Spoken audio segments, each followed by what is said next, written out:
why supporting caregivers isn't just the right thing, it's a retention powerhouse. What if I told you retention, one of your biggest cost drains, is hiding in plain sight? Not in salaries, not in perks, but in the invisible burdens of caregiving.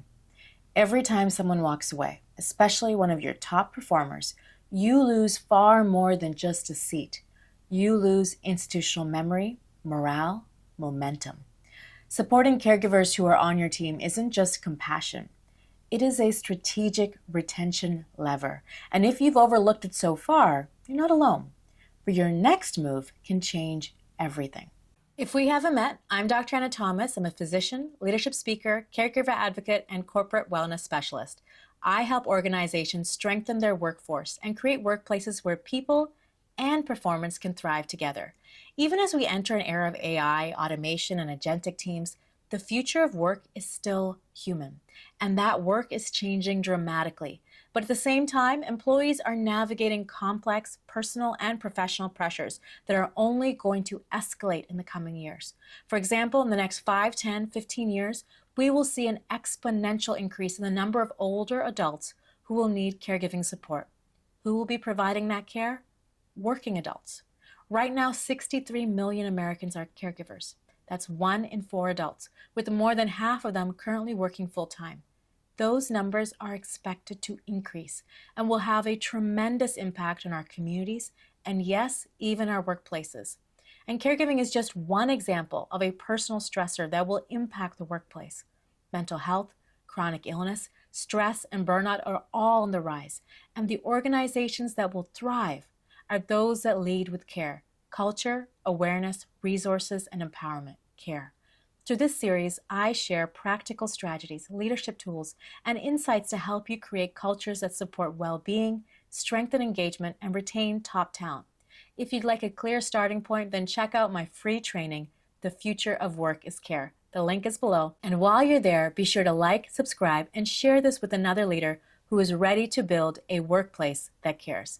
Let's get into today's topic. I've seen health systems and organizations built on people, and I've also seen them fracture when life outside work becomes unbearable.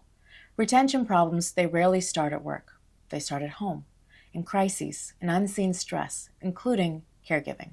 In this video, we're going to dig into why caregiver support is retention power, how it shifts behavior, culture, and outcomes, and how you, as a leader, can lean into that power for your organization. Let's talk about the retention problem and what we often miss. See, retention often gets treated as a recruiting issue or a compensation game, but the real leak is always more subtle. High performers, those you can count on, often are carrying heavy burdens at home. They buffer their teams, they overdeliver, and they skip on their own self-care. And then one day, they step back, quietly, without any fanfare. The assumption is that they left for better offers, but that sometimes misses the actual cause. They reach their limit. You can't force loyalty, but you can build systems that let it last with the right type of support. We do have evidence now that supports what we see at work. A Harvard Business School-based report called Healthy Outcomes found that organizations that offered caregiving support saw measurable reductions in turnover, absenteeism, with returns measurable across real dollars. Same research documented that some companies that used caregiver support saw a 5 to 6 drop in turnover among caregiving employees, producing ROI beyond just retention. Another example, employers reported that providing care concierge type of benefits delivered more than 126% return on investment from retention gains alone. These are not perfect studies, and you'll need to adapt for your own context, but they make one thing clear. Retention and caregiver support are far from disconnected. So what actually changes when you support your employees who may also be caregiving at home? Let's look at the mechanisms. First of all, reduced burnout. When people get help, they don't have to carry the juggling act alone. That delays or prevents their own breakdown.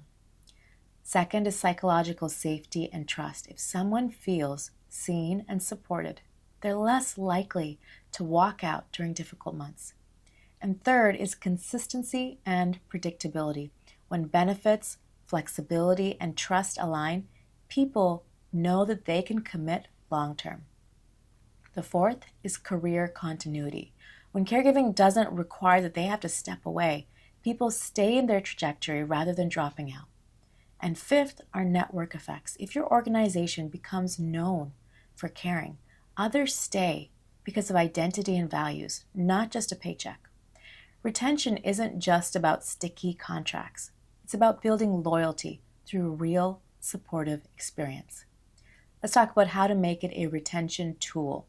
Here's how to shift from hoping your policy retains people to designing for retention. Start with people you already risk losing. Identify teams or roles where perhaps caregiving responsibilities might be more common. And you can use exit interviews, anonymous data, surveys, manager feedback to get an idea of which departments and teams are most affected. You can link your caregiver support to your retention metrics. You can tie usage, program participation to metrics like turnover, drop-off, promotion gaps. And then offer targeted interventions. Don't just broadcast benefits. Proactively invite participation for those who are flagged via surveys or check-ins or patterns. Train your leaders. Train them to lead with that retention in mind. When someone is needing more help, the manager can say, let's find a way to support you, not just for now, but for the long term. Tell those stories. Share those wins. When someone stays because they were supported, amplify that, with permission, of course, and use it to reinforce the culture change. Retention is a narrative as much as a metric. So picture the scene. A high performer, exhausted, they're considering quitting. They ask for backup care support. You say yes. They don't quit. They stay. They continue leading. They talk about staying to others. They mentor. They become proof of your culture. That's what retention can feel like when care is involved. It's not about stopping turnover at all costs. It's about making people choose to stay. So if you can convert your retention challenges into an advantage, and if you want to apply that, start with the Future Work is Care workshop. It's a free workshop and it lays out the frameworks that you can use to embed this strategy in your organization. And if you haven't checked out my book, Workplaces That Care, be sure to pick it up on Amazon. It is your playbook for building a resilient workplace that supports and retains caregiving employees. In the next video, we're going to talk about how do we align care support with talent strategy and succession planning. We're going to explore how retention isn't enough. You want growth, leadership, and continuity. While you're waiting, go ahead and watch this one. What tools could actually support our employee caregivers? It's an essential companion. Remember, in this age of AI, the future of work is still human. So let's create workplaces that care.